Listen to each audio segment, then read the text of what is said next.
guys, today we're going to talk about an essential piece of gear in my studio, the Suhr Reactive Load IR.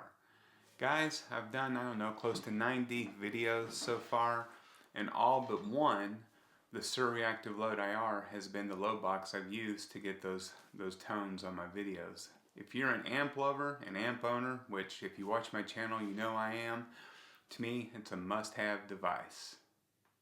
Guys, I've owned or own currently about every major load box out there today. The Aux, the new Red 7 Amp Central Evo, the Friat PLIR, the Capture X units, and all of them are great. I think there is a place for each of those. There's some things about those units that make them not my number one choice for the room. The main thing I like is something that feels good under my fingers. The Suhr seems to have a super low latency. It feels the most amp-like to me. It feels like I'm playing through a real cabinet.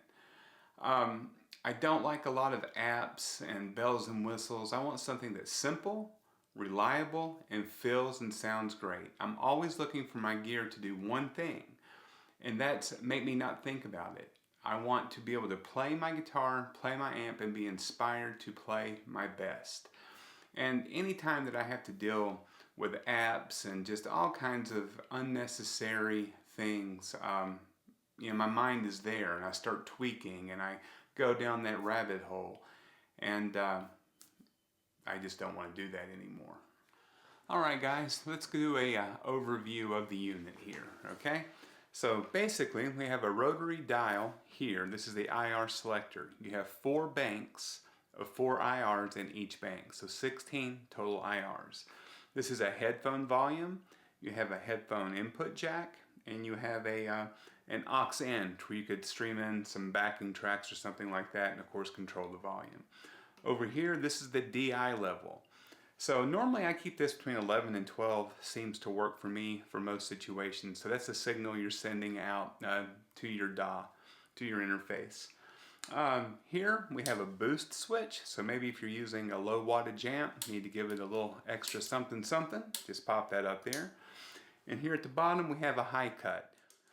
On the back of the device we have from the amp, so you're going to do the 8 ohm jack from the back of your amp with a speaker cable here, okay? If you're going to be using your cabinet, you'll use another speaker cable from here into the input of your speaker cabinet. You have your USB connection to add your IRs, of course the power. Then we have an unfiltered, which means no IR will be passed through. Maybe you want to use some kind of other IR loader. And if you want to send the IR signal to the front of the house or to your interface or DAW, you would use this jack here. So it's very simple, guys. Very simple. Alright guys, I'm just going to play through a few examples with this Suhr HSS. I'm going to use a Bogner Ecstasy 101B. We'll use all 3 channels. I'm not going to go through 16 IRs on 3 channels or anything like that. If you really want to hear what this thing sounds like I said, I have 80-90 videos using this exact unit. So I actually have 3 of these. There's one behind me for that rack of amps. There's one in front of me for the amps over here, and then I have one I keep for live use. Here's a few examples though.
Alright guys, now we're going to go through how to add your own IRs to your Suhr Reactive Load unit. The unit acts as an external hard drive when you plug it in via USB. So, I'm using a Mac Studio, so my first step is I'm going to go to Finder, and I'm going to open up my locations and find the Suhr Reactive Load, the Suhr _RL. Click on that. It will show my banks. When you expand that, it will show the IRs that are in each bank. Alright, so let's go ahead and replace one of the IRs with our own. Before we do that though, highly recommend you back up all of your IRs, okay? Because once you replace these, you're actually deleting them from that, from the actual unit. So be sure you back up all the banks and all the IRs. That way you can always put them back if you decide to do that. So let me go to Documents, go into my IRs here. We have the Passion for Tone Friedman IRs. These are my personal cabinets that I went to a studio a few months ago and had IRs made, and we'll have those released soon. So I'm going to replace this Soldano cabinet here, which is Bank 1 Cabinet 4. So I'm going to right click, move that to trash.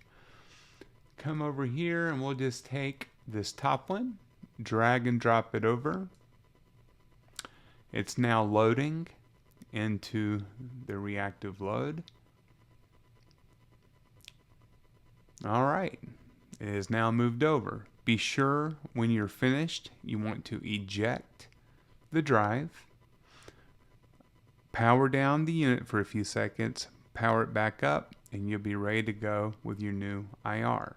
Now, next we're going to go into the Suhr IR conversion tool. Alright guys, now we're going to talk about third-party IRs and importing those into the Suhr Reactive Load. The IRs need to be 24-bit 48 kilohertz mono files. Some of the third-party mono IRs are actually stereo but encoded, so the data is like duplicated on each side.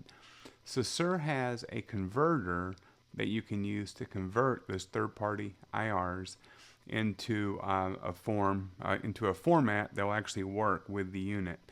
And I've got them loaded on the unit, so I'm going to just play a couple riffs. Here's an unconverted IR. It'll sound high and fizzy. Now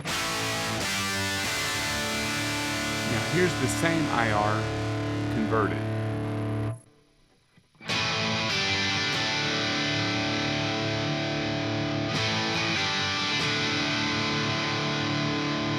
So as you can tell, it sounds much better. Now it's a very simple process.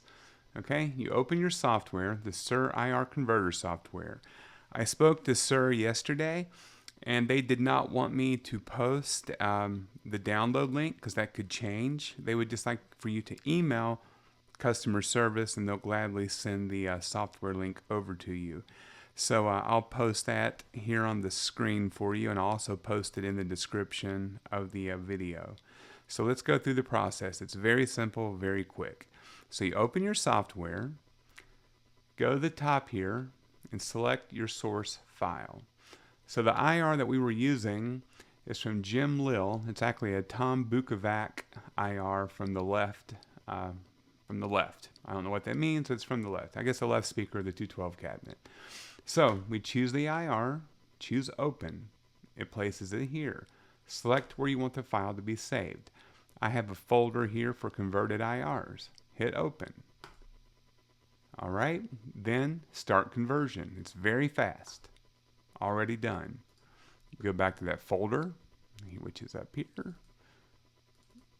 And there's your converted IR. So you can then take that IR and do the steps we did before and put that back into your reactive load, and you will have the IR in the right format. I hope that helps.